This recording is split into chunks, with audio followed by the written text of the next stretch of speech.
നമ്മൾ മെഗാമാളിലൊന്ന് വന്നതായിരുന്നേ. നമ്മൾ താമസിക്കുന്നതിൻ്റെ തൊട്ടടുത്തുള്ള മാളാണേ. വിച്ചു പറയും നമുക്ക് എന്തെങ്കിലുമൊക്കെ ഡിഫറെൻ്റ് ആയിട്ട് ട്രൈ ചെയ്യണം, ചൈനീസോ വേറെ എന്തെങ്കിലുമൊക്കെ. പക്ഷെ ഞാൻ അധികം അതൊന്നും സമ്മതം പറയാറില്ല. കാരണം ഇനി അഥവാ ആ ടേസ്റ്റ് ഇഷ്ടപ്പെട്ടില്ലെങ്കിൽ പിന്നെ നമുക്കത് കഴിക്കാനും പറ്റിയേല, കഴിക്കാതെ പോകാനും പറ്റിയേല. ഇവിടെ എല്ലാം തന്നെ അവൈലബിൾ ആയതുകൊണ്ട് നമുക്ക് ഒത്തിരി ഓപ്ഷൻസ് ഉണ്ട്. ഓപ്ഷൻസ് കൂടിയാലും പ്രശ്നമാണ്. അപ്പോൾ ഏത് വേണം എന്നൊരു കൺഫ്യൂഷനും കൂടും. അങ്ങനെ എന്തായാലും എനിക്ക് പിസ്സ ഇഷ്ടമാണ്. നമ്മളൊരു പിസ്സ പറഞ്ഞിട്ടുണ്ട്. പിന്നെ അമ്മ മേടിച്ചത് നമ്മുടെ ചിക്കൻ റൊട്ടി കോംബോ, ഒരു നോർത്ത് ഇന്ത്യൻ സ്റ്റൈലാണ്. പിന്നെ മാധവന് മസാല ദോശ. അത് സത്യത്തിൽ ഞാൻ അറിഞ്ഞില്ലായിരുന്നു, അത് വെച്ച് തന്നെ ഓർഡർ ചെയ്തായിരുന്നു. അവൻ എന്തായാലും ഇത് കഴിക്കുകയെന്ന് എനിക്കറിയാം. കാരണം അവന് പനിയൊക്കെ ആയതുകൊണ്ട് അവന് കഴിപ്പ് കുറവാണ്. അല്ലെങ്കിൽ അവൻ പിന്നെയും കഴിക്കും. ബട്ടറിൻ്റെയും മസാലയുടെയും ഗരം മസാലയുടെയും ഒക്കെ നല്ല സ്പൈസി ആയിട്ടുള്ള, അത്ര സ്പൈസി അല്ല, നല്ല ചിക്കൻ. എൻ്റെ പിസ്സ വരാത്തോണ്ട് എൻ്റെ മാത്രമല്ല വിച്ചും പിസ്സയാണ് കഴിക്കുന്നത്. ഞാൻ അമ്മയുടെയൊക്കെ ടേസ്റ്റ് ചെയ്യുമായിരുന്നേ. മാധവൻ്റെ മസാല ദോശയുണ്ട്, അമ്മയുടെ ചിക്കനും റൊട്ടി കോംബോ ഉണ്ട്. എന്തായാലും ഇഷ്ടംപോലെ കഴിക്കാനുണ്ടായിരുന്നു.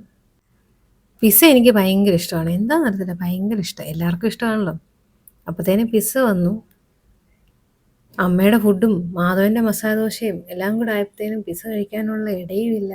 ഇതെല്ലാം കൂടെ അകത്തോട്ട് ചെല്ലണ്ടേ. അത്യാവശ്യം നല്ല ക്രീമി ആയിരുന്നു. നല്ല പിസ്സയാട്ടോ.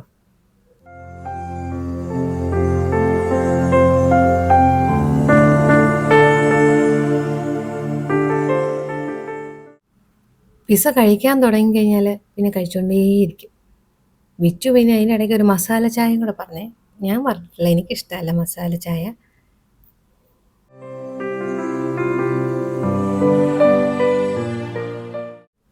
അത് ടേസ്റ്റ് ചെയ്ത് അതിൻ്റെ റിവ്യൂ പറയുകയാണ് വിച്ചു. എനിക്ക് തോന്നുന്നില്ല അത് അത്ര വലിയ ടേസ്റ്റ് ഉണ്ടെന്ന്. ഒന്നാമത്തെ കാര്യം, ആ ഒരു ഗ്ലാസ്സിലാണ് കിട്ടുന്നത്. ആ ഗ്ലാസ്സിൽ മേടിക്കുന്നതിനാണ് 6 ദിറംസ് അല്ലെങ്കിൽ 4 ദിറംസേ ഉള്ളൂ. പിന്നെ സാഫ്രോണൊക്കെ ഇട്ട ചായയാണ്. അപ്പോഴത്തേനും മാധവൻ അവിടെ പണി തുടങ്ങിക്കഴിഞ്ഞു. ഞാനും ഒന്ന് ടേസ്റ്റ് ചെയ്ത് നോക്കി എങ്ങനെ ഉണ്ടെന്നൊന്ന് അറിയാൻ. എനിക്ക് എപ്പോഴേ അറിയാമായിരുന്നു ആ ഗ്ലാസിൻ്റെ ഒരു മണ്ണിൻ്റെ ചുവ വരുമെന്ന്. അതതുപോലെ തന്നെയുണ്ട്. ഞാൻ പിന്നെ അപ്പോൾ കയ്യോടെ അത് വിച്ചുവിൻ്റെ കൊടുത്തു.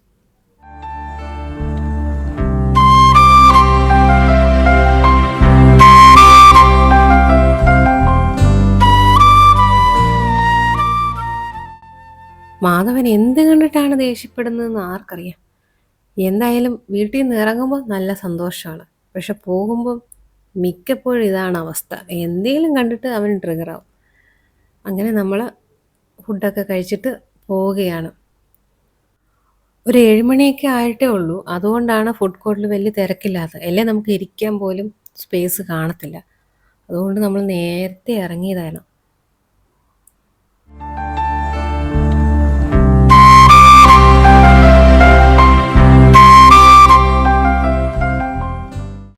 മെഗാമാളിൻ്റെ ഫ്രണ്ടിൽ ഒരു വലിയ ടെഡി ബിയർ ഉണ്ടായിരുന്നേ. അത് കണ്ടപ്പോൾ മാധവൻ്റെ മുഖം ഒന്ന് തെളിഞ്ഞു. അപ്പോൾ ഇന്നത്തെ വീഡിയോ ഇത്രയേ ഉള്ളൂ. അപ്പോൾ മറ്റൊരു വീഡിയോ ആയിട്ട് കാണാം. അപ്പോൾ വീഡിയോ ഇഷ്ടപ്പെട്ട് ലൈക്ക് ചെയ്യാനും സബ്സ്ക്രൈബ് ചെയ്യാനും കമൻറ്റ് ചെയ്യാനും മറക്കല്ലേ. അപ്പോൾ ബായ്.